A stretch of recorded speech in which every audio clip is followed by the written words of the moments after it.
اور میں گواہی دیتا ہوں کہ ہمارے سردار محمد صلی اللہ علیہ وسلم اللہ کے بندے اور اس کے رسول ہیں۔ جو اس کی پیروی کرے وہ ہدایت یافتہ ہو گیا، اور جس نے اس کی نافرمانی کی وہ بھٹک گیا اور گمراہ ہو گیا۔ درود و سلام نازل ہو آپ صلی اللہ علیہ وسلم پر اور آپ کے تمام اہل و عیال پر قیامت تک۔ اے ایمان والو، اللہ سے ڈرو کیونکہ اس کی تقوی ہی کامیابی کی ضامن ہے۔ اے لوگوں جو ایمان لائے، اللہ سے ڈرو جیسا کہ اس سے ڈرنے کا حق ہے، اور تمہیں موت نہ آئے مگر اس حال میں کہ تم مومن ہو۔ اے مسلمانوں،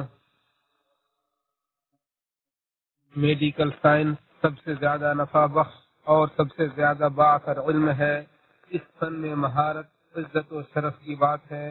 بغیر مہارت کے ایسا مشکل ترین وادی کی طرح ہے جہاں تک پہنچنا نہایت دشوار ہے۔ میڈیکل سائنس کا طالب علم مسلسل محنت کے ذریعے درجہ بدرجہ آگے بڑھتا ہے، یہاں تک کہ وہ اس کے اعلیٰ ترین مرتبہ پر فائز ہو جاتا ہے، جہاں تک صرف صبر کے ساتھ مسلسل جد و جہد کرنے والا انسان ہی پہنچ سکتا ہے۔ امام شافعی رحمہ اللہ فرماتے ہیں کہ علم کی دو قسمیں ہیں، دین کے فقہ کا علم اور علم طب یعنی میڈیکل سائنس۔ ربیع رحمہ اللہ فرماتے ہیں کہ میں نے امام شافعی کو فرماتے ہوئے سنا کہ میں حلال و حرام کے علم یعنی شرعی علوم کے بعد کسی ایسے علم کو نہیں جانتا جو علم طب یعنی میڈیکل سائنس سے زیادہ پاکیزہ ہو۔ کہاوت ہے کہ تم کسی ایسے شہر میں نہ رہو جہاں تمہاری حفاظت کے لیے بادشاہ، پینے کے لیے پانی، فتویٰ کے لیے عالم اور علاج کے لیے ڈاکٹر نہ ہو۔ مذہبی اسلام نے میڈیکل سائنس کا بہت اہتمام کیا ہے، چنانچہ دیکھیں صحیح بخاری میں کتاب الطب موجود ہے، صحیح مسلم میں کتاب طب مرض اور شرعی جھاڑ پھونک کا باب موجود ہے، سنن ابو داؤد میں کتاب الطب ہے، سنن ترمذی میں کتاب الطب عن رسول اللہ صلی اللہ علیہ وسلم ہے، سنن ابن ماجہ میں کتاب الطب ہے، اور ابن ماجہ میں بھی کتاب الطب موجود ہے۔ روایت میں ہے کہ ابن ماسوہ نامی طبیب نے جب نبی صلی اللہ علیہ وسلم کی حدیث پڑھی کہ کسی انسان نے پیٹ سے برا کوئی انسان کے لیے چند لقمے ہی کافی ہیں جن سے اس کی پیٹ سیدھی رہے، لیکن اگر بہت ضروری ہو تو پیٹ کا ایک تہائی کھانا کے لیے، ایک تہائی پانی کے لیے اور ایک تہائی سانس کے لیے رکھے، تو انہوں نے کہا کہ اگر انسان ان باتوں پر عمل کر لے تو وہ تمام بیماریوں اور امراض سے محفوظ رہے گا اور تمام شفا خانے اور دوا خانے بند ہو جائیں گے۔ عربوں میں یہ کہاوت مشہور ہے کہ بہترین ناشتہ وہ ہے جو صبح صبح کیا جائے، اور بہترین رات کا کھانا وہ ہے جسے اندھیرا چھا جانے سے پہلے کھایا جائے۔ ایک ماہر اور تجربہ کار ڈاکٹر پوشیدہ امراض کی تشخیص کرتا ہے اور آنکھوں پر پڑے پردے کو ہٹاتا ہے۔ اللہ تعالیٰ اس کے آپریشن کے آلات کو باعث رحمت، اس کی جراحت کو باعث نجات، اس کے دھاگوں کو باعث محبت اور اس کی تجویز کردہ دواؤں کو باعث شفا بنا دیتا ہے۔ عرب ڈاکٹر کو حکیم اور رفیق کہتے ہیں کیونکہ وہ مریض کے ساتھ شفقت اور نرمی سے پیش آتا ہے اور اسے دلاسا دلاتا ہے، اور بالآخر شفا و عافیت اللہ کی ذات سے ملتی ہے۔ اگر تمام ڈاکٹر اور اطباء مل کر کسی مریض کو شفا دینا چاہیں تو نہیں دے سکتے مگر اللہ کے حکم سے، کیونکہ صرف اللہ ہی کی ذات شفا دینے والی ہے، وہی بیماریوں سے آزماتا ہے، دواؤں کے ذریعے مدد کرتا ہے اور شفا کے ذریعے رحم کرتا ہے۔ شاعر کہتا ہے کہ میری آنکھ کی شفا پر ڈاکٹر احسان جتلاتا ہے، بھلا اللہ کے سوا اس کا کوئی دوسرا ڈاکٹر ہے؟ کیونکہ شفا ان بنیادی نعمتوں میں سے ہے جو مریض کو اللہ تعالیٰ کی ذات سے ملتی ہے، نہ کہ میڈیکل سائنس سے۔ اسی لیے ابراہیم علیہ السلام نے کہا تھا کہ اور جب میں بیمار پڑتا ہوں تو وہی مجھے شفا دیتا ہے۔ اور صہیب بن سنان رومی رضی اللہ عنہ نے اس بچے کے سلسلے میں حدیث روایت کی ہے جو کہ اللہ کے حکم سے پیدائشی اندھے پن اور برس کی بیماری کو ٹھیک کرتا تھا اور تمام بیماریوں کا علاج کرتا تھا۔ تو بادشاہ کے ایک ساتھی تھا جو اندھا تھا، اس نے جب اس بچے کے بارے میں سنا تو اس کے پاس ڈھیر سارا ہدیہ اور تحفہ لے کر آیا اور کہا یہاں جو کچھ بھی ہے وہ سب میں تمہیں دے دوں گا اگر تم مجھے شفا دے دو۔ اس بچے نے کہا کہ میں کسی کو شفا نہیں دے سکتا، شفا تو صرف اللہ تعالیٰ دیتا ہے، اگر تم اللہ پر ایمان لے آؤ تو میں اللہ سے دعا کروں گا اور وہ تمہیں شفا دے گا۔ چنانچہ وہ شخص اللہ پر ایمان لے آیا اور اللہ نے اسے شفا دی اور اس کی بینائی واپس لوٹا دی۔ اسے مسلم نے روایت کیا ہے۔ شاعر کہتا ہے کہ اب میں کسی ڈاکٹر کو اس کی طب کی وجہ سے نہیں بلاتا ہوں، لیکن میں صرف تجھے پکارتا ہوں، اے بارش نازل کرنے والے۔ ڈاکٹروں اور نرسوں کی بہت زیادہ فضیلت ہے، اسے لفظوں میں بیان نہیں کیا جا سکتا۔ شاعر کہتا ہے کہ تمہارے احسانات کا بدلہ نہیں چکایا جا سکتا، بھلا سمندر کی موتیوں کا بدلہ چکایا جا سکتا ہے؟ اس لیے ڈاکٹروں کے مقام و مرتبے کا خیال رکھیں، نرسوں کی قدر کریں، ان کی کوششوں اور قربانیوں پر ان کا شکر ادا کریں۔ یہی وہ لوگ ہیں جو دوسروں کو موت کے پنجوں سے اور کورونا کی وبا سے محفوظ رکھنے کے لیے کسی شکوہ اور تھکاوٹ کے بغیر مضبوط ڈھال بن جاتے ہیں۔ شاعر کہتا ہے ان کی اچھی تعریف سے اچھی خوشبو پھیلتی ہے جسے ہر جگہ محسوس کی جا سکتی ہے۔ ہم نے ان کی تعریف کی اور ان کی خوبیوں کی تعریف میں کوئی بات نہیں چھوڑی۔ تعریفی نظم آپ جیسے لوگوں کے لیے بہت پاکیزہ ہے۔ آپ لوگوں کی خوبیاں میں کیا بیان کروں؟ اے ڈاکٹرو، میں آپ لوگوں کی خوبیاں میں کیا بیان کروں؟ آپ لوگوں نے مریضوں کو اپنے بچوں پر ترجیح دی۔ محبت اور ایثار آپ لوگوں کی پہچان ہے۔ اے مسلمانوں، تو علاج کرانا مستحب ہے، اور اگر علاج نہ کرانے سے ہلاکت کا خوف ہو تو پھر علاج کرانا واجب ہے۔ اسامہ بن شریک رضی اللہ عنہ سے روایت ہے کہ رسول اللہ صلی اللہ علیہ وسلم نے فرمایا کہ اللہ کے بندو علاج کراؤ، کیونکہ اللہ تعالیٰ نے کوئی بیماری نہیں پیدا کی مگر اس کی شفا بھی پیدا کی ہے، سوائے بڑھاپے کے اور موت کے۔ اسے احمد اور اصحاب سنن نے روایت کیا ہے۔ جب اللہ کا آخری فیصلہ آ جاتا ہے اور طے شدہ مدت ختم ہو جاتی ہے تو تمام دوائیں بیکار اور تمام کوششیں ناکام ہو جاتی ہیں۔ شاعر کہتا ہے کہ ہم سے پہلے بہت سے محبوب لوگ ہم سے جدا ہو گئے اور موت کی بیماری نے تمام ڈاکٹروں کو تھکا دیا۔ کتنے ہی ایسے بیمار ہیں جنہیں موت نہیں آتی، لیکن ان کا علاج کرنے والے اور ان کی عیادت کرنے والے مر گئے۔ ڈاکٹر جب تمہارا نبض اور ہاتھ پکڑتا ہے تو کہتا ہے کہ تمہاری شفا میرے پاس ہے۔ اگر ڈاکٹر بیماری کی دوا جانتا تو موت کو واپس لوٹا دیتا اور مریض حالت نزاع کی شدتوں کو نہیں جھیلتا۔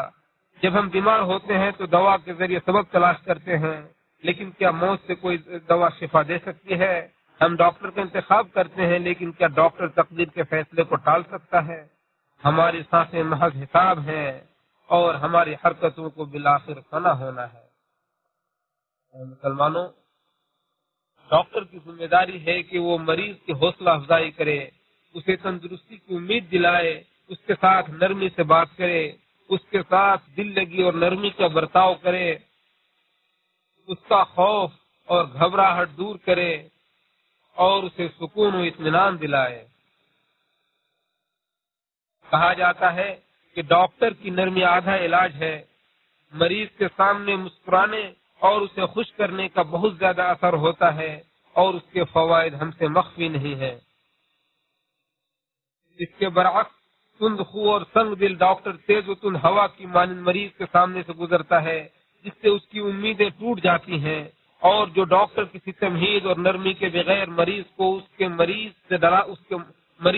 مرض سے ڈراتا ہے تو وہ مزید مٹی پلید کر دیتا ہے اور بیماری میں اضافہ کر دیتا ہے۔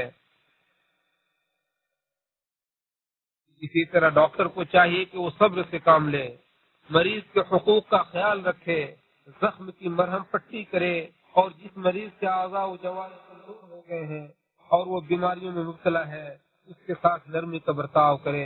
اے ڈاکٹروں، اپنے مریض کو درد و عالم کی تنگی سے نکال کر امید کی وسعتوں میں اور تنگی و پریشانی سے نکال کر کشادگی کے ماحول میں ڈال دیں۔ اسی طرح ڈاکٹر کو چاہیے کہ وہ مریض کو خود اپنی جگہ پر رکھے، اس کی عزت و آبرو اور راز کی حفاظت کرے، اس کے عیب کی پردہ پوشی کرے اور اس کے ایسے عوارض کو دوسروں سے بالکل بیان نہ کرے جس سے ان کو نقصان پہنچنے کا اندیشہ ہو، اور علاج کی ضرورت کے بغیر اس کی شرمگاہ کو نہ کھولے۔ اسی طرح ایک ڈاکٹر کی ذمہ داری ہے کہ وہ مرض کی تشخیص اور دوا کی تجویز میں غور و فکر اور سنجیدگی سے کام لے، اور مشکوک معاملات میں مشورہ کرے اور جلد بازی سے گریز کرے، اور جس چیز میں مہارت نہ ہو وہ کام نہ کرے۔ جس کے پاس میڈیکل سائنس کا علم نہ ہو اور نہ اس میں مہارت اور قدرت ہو، تو ایسے نیم حکیم کے لیے میڈیکل پریکٹس کرنا حرام ہے۔ ایسا نیم حکیم اگر میڈیکل پریکٹس کرتا ہے تو وہ لوگوں کو دھوکہ دیتا ہے اور اپنی جہالت سے لوگوں کی جان برباد کرتا ہے اور جان بوجھ کر غلط علاج کے ذریعے مریض کو نقصان پہنچانے کی کوشش کرتا ہے۔ لہذا ایسے شخص کو سزا دینا اور اس سے نقصان کی بھرپائی کروانا ضروری ہے۔ جیسا کہ عمرو بن شعیب نے اپنے باپ سے اور انہوں نے اپنے دادا سے حدیث روایت کی ہے کہ رسول اللہ صلی اللہ علیہ وسلم نے فرمایا کہ جو شخص طبابت کرے حالانکہ اسے طب کی جانکاری نہیں ہے تو وہ اس کا ذمہ دار ہوگا۔ اسے ابو داؤد اور نسائی نے روایت کیا ہے، اور دارقطنی کی روایت میں ہے جسے حاکم نے صحیح کہا ہے کہ جس نے طبابت کی حالانکہ اسے طب کی جانکاری نہیں ہے اور اس نے کسی کی جان لے لی یا کوئی نقصان پہنچایا تو وہ ذمہ دار ہوگا۔ نیم حکیم اور جھولا چھاپ ڈاکٹر جسے علم طب میں مہارت نہیں ہے، اس کے لیے آپریشن کرنا اور اس پیشے کو اپنانا جائز نہیں ہے۔ پھر بھی اگر وہ پریکٹس کرتا ہے تو وہ گنہگار، مجرم اور ظالم ہوگا اور اپنی غلطیوں کا ذمہ دار ہوگا۔ اگر پیشہ ور ڈاکٹر بھی کوئی جرم کرے یا ایسی غلطی کرے جو اس جیسے لوگوں سے عموماً نہیں ہوتی ہے یا کوئی کمی یا کوتاہی کرے تو وہ بھی ذمہ دار ہوگا۔ خطابی رحمہ اللہ فرماتے ہیں کہ مجھے اس سلسلے میں کسی کے اختلاف کا علم نہیں ہے کہ اگر کسی ڈاکٹر کی زیادتی کی وجہ سے مریض مر جائے تو وہ اس کا ذمہ دار ہوگا، اور بغیر علم کے کسی پیشہ یا کام کو اپنانے والا ظالم ہے، اور اگر اس نے اور اس کے عمل کی وجہ سے کسی کی جان چلی جائے تو اسے دیت دینی پڑے گی۔ نیم حکیم موت کا باعث ہے، جو لوگوں میں خوف پھیلاتا ہے اور ہلاکتوں کا سبب بنتا ہے۔ شاعر کہتا ہے جب کرپشن کے ساتھ زخم کا علاج کیا جائے گا تو ڈاکٹر کی کمی واضح ہو جائے گی۔ اسی طرح ڈاکٹر کے لیے جائز نہیں ہے کہ وہ مریض کے لیے ایسی دوائیں لکھے جن کی اسے ضرورت نہیں ہے۔ اسی طرح بیماری کی تحقیق کے بغیر محض گمان اور اندازے کی بنیاد پر مریض کو انجیکشن لگانا یا ڈرپ چڑھانا حرام ہے۔ بیماری کا علاج اندازہ اور گمان سے نہیں کیا جاتا، کیونکہ علاج کا مقصد صرف بیماری کو دور کرنا نہیں ہوتا، بلکہ اس کا مقصد یہ ہوتا ہے کہ بیماری کو ایسے پرامن طریقے سے ختم کیا جائے کہ اس کی جگہ کوئی دوسری بیماری یا بڑی پریشانی پیدا نہ ہو۔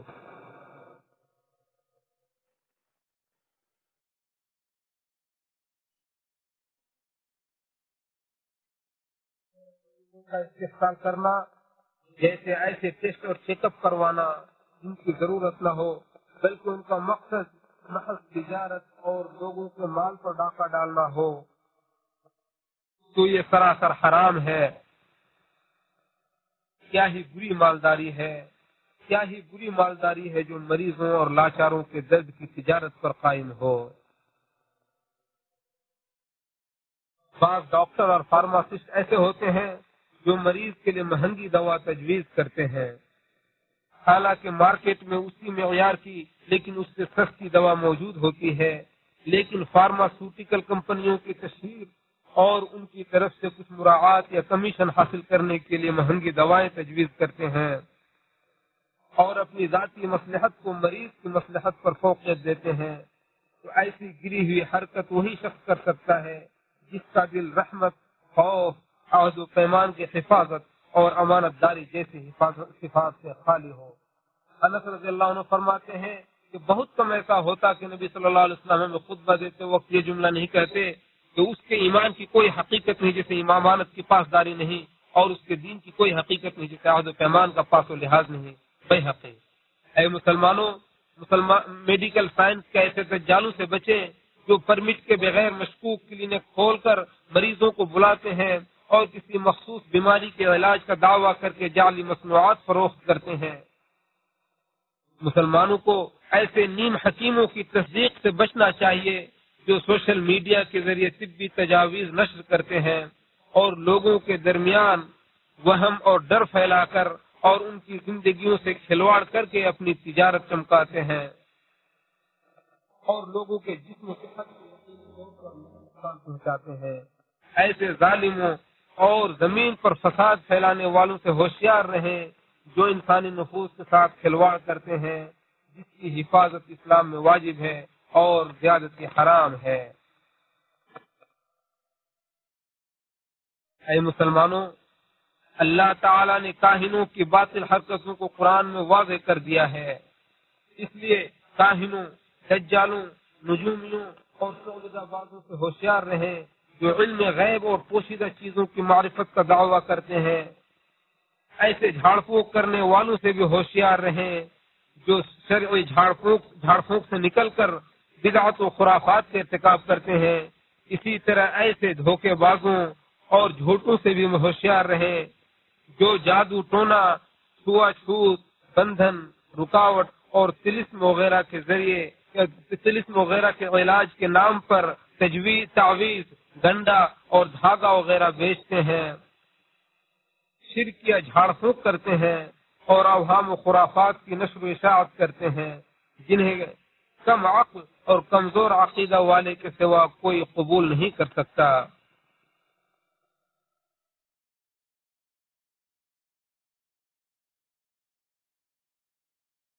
عمران بن حسین رضی اللہ عنہ سے روایت ہے کہ نبی صلی اللہ علیہ وسلم نے فرمایا، وہ شخص ہم میں سے نہیں ہے جو بد فعلی لے یا جس کے لیے شگون نکالا جائے، جو جادو کرے یا جس کے لیے جادو کیا جائے، جو گرہ لگائے یا جس کے لیے گرہ لگایا جائے، اور جو شخص کسی جوتشی کے پاس جائے اور اس کی باتوں کی تصدیق کرے تو گویا اس نے محمد صلی اللہ علیہ وسلم کی شریعت کا انکار کیا۔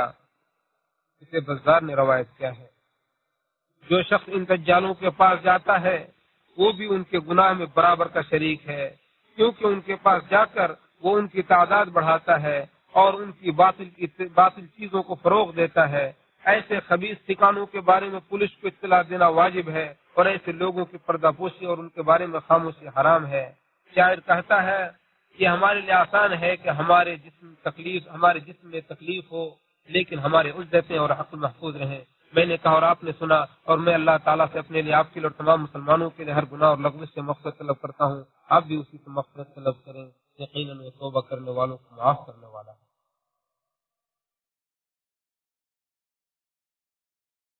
تمام تعریفیں نعمتوں والے اللہ کے لیے ہیں جس نے نگاہیں عطا کی، اور اللہ تعالیٰ جسے چاہتا زیادہ دیتا ہے اور جسے چاہتا ہے اپنی نعمتوں کو روک دیتا ہے۔ اور میں گواہی دیتا ہوں کہ اللہ کے سوا کوئی معبود نہیں، واقعہ اس کا کوئی شریک نہیں، اور میں گواہی دیتا ہوں کہ ہمارے سردار محمد صلی اللہ علیہ وسلم کے بندے اور رسول ہیں۔ درود السلام نازل ہو ان پر بہت زیادہ، قیامت کے صبح تک بہت زیادہ درود السلام نازل ہو۔ اے لوگوں، اللہ کی اطاعت کرو اور اس کی نافرمانی نہ کرو۔ اے لوگوں، اے مسلمانوں، انسان ابتلا اور آزمائش کا نشانہ ہے، اور کہا جاتا ہے کہ جب تک تم اس دنیا میں رہو ناپسندیدہ چیزوں کے وقوع پر حیران مت ہو، لہذا آپ ان لوگوں میں سے نہ بنے جو مصیبت لاحق ہونے پر جزا فضا کرنے لگتے ہیں اور اپنے رب کی رحمت سے مایوس ہو جاتے ہیں۔ ایسے حالات میں نبی صلی اللہ علیہ وسلم کے فرمان پر غور کریں کہ جب بندہ اللہ تعالیٰ کے ہاں اس مقام پر فائز ہو جاتا ہے جہاں تک وہ اپنے اعمال کے ذریعے نہیں پہنچ سکتا، تو اللہ تعالیٰ اسے جسمانی، مالی یا اولاد کی آزمائش میں مبتلا کر کے پھر اسے صبر کی طاقت دیتا ہے، یہاں تک کہ اللہ تعالیٰ اسے اس مقام مرتبے تک پہنچا دیتا ہے جس کو اللہ نے اس کے لیے پہلے سے طے کر رکھا ہے۔ اسے ابو داؤد میں روایت کیا ہے۔ کسی سلف کا قول ہے کہ اگر دنیا کی مصیبتیں نہ ہوں تو ہم قیامت کے دن مفلس بن کر حاضر ہوں گے۔ حیث بن عباد رضی اللہ رحمہ اللہ فرماتے ہیں کہ تکلیف کے لمحات گناہوں کے لمحات کو مٹا دیتے ہیں۔ مومن کو چاہیے کہ وہ گناہوں کی سزا میں جلد بازی کا مطالبہ نہ کرے بلکہ اللہ تعالیٰ سے عافیت طلب کرے۔ انس رضی اللہ عنہ سے روایت ہے کہ رسول اللہ صلی اللہ علیہ وسلم ایک شخص کی زیارت کے لیے گئے تو دیکھا کہ وہ شخص دبلا ہو کر چوزے کی طرح ہو گیا ہے۔ اس کی یہ حالت دیکھ کر رسول اللہ صلی اللہ علیہ وسلم نے ان سے پوچھا کہ کیا تم کوئی خاص دعا کرتے ہو یا کوئی خاص چیز طلب کرتے ہو؟ انہوں نے کہا ہاں، میں یہ دعا کرتا ہوں کہ اے اللہ، تو مجھے جو سزا آخرت میں دینے والا ہے اسے تو دنیا ہی میں دے دے۔ رسول اللہ صلی اللہ علیہ وسلم نے فرمایا کہ سبحان اللہ، تمہارے پاس اس کی طاقت نہیں ہے، یا یہ کہا کہ تم اسے برداشت نہیں کر سکتے، تم یہ دعا کیوں نہیں کرتے کہ اے اللہ تو ہمیں دنیا میں بھلائی عطا فرما اور آخرت میں بھلائی عطا فرما اور ہمیں جہنم کے عذاب سے بچا لے۔ راوی کہتے ہیں کہ اس شخص نے یہ دعا کی تو اللہ نے انہیں شفا عطا فرمایا۔ اسے مسلم میں روایت کیا ہے۔ شاعر کہتا ہے کہ اگر میں بیمار ہو جاؤں، اگرچہ میں بیمار ہوں لیکن میرا صبر بیمار نہیں ہے، اور اگرچہ مجھے بخار ہوا لیکن میرے عزم کو بخار نہیں ہوا ہے، اور اگر میں بچ بھی جاؤں پھر بھی میں ہمیشہ باقی نہیں رہوں گا، بلکہ موت کے ایک فندے سے بچ کر دوسرے فندے کے حوالے ہو جاؤں گا۔ درود و سلام بھیجے تمام مخلوقات کی سفارش کرنے والے نبی صلی اللہ علیہ وسلم پر، کیونکہ جس نے نبی صلی اللہ علیہ وسلم پر ایک بار درود بھیجا اللہ تعالیٰ اس پر 10 مرتبہ رحمت نازل فرماتا ہے۔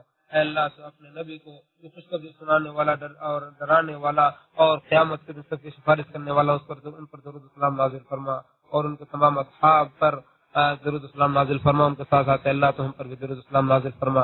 اے اللہ تو اسلام کو اور اہل اسلام کو غلبہ عطا فرما، اور شرک و مشرکوں کو ذلیل و رسوا فرما۔ اے اللہ تمام مسلم ممالک سے اختلافات و انتشار کو ختم کر دے۔ اے اللہ تو ہمارے حاکم وقت خادم حرمین شریفین کو اپنی پسندیدہ کام کی توفیق عطا فرما، اور اس کی پیشانی پکڑ کر اس کے خیر کے کاموں میں لگا دے، اور اس کے ولی عہد کو بھی مسلمانوں کے خیر کے کام کی توفیق عطا فرما۔ اے اللہ تو ہمارے حدود کی حفاظت فرما، ہماری فوجیوں کی مدد فرما۔ اے اللہ تو ہم میں جو بیمار ان کی شفا عطا فرما، ہم میں جو مر گئے ان کی مغفرت فرما۔ اے اللہ تو ہم میں جو بیمار ہیں ان کو شفا عطا فرما، ہم میں جو گزر گئے ہیں ان پر رحم فرما۔ اے اللہ جو ہماری دشمنی کرتے ہیں ان کے خلاف تو ہماری مدد فرما۔ اے اللہ تو ہم پر کسی کو ہنسنے کا موقع نہ عطا فرما۔ اے اللہ تو کسی کافر کے ہمارے خلاف کسی کافر کی مدد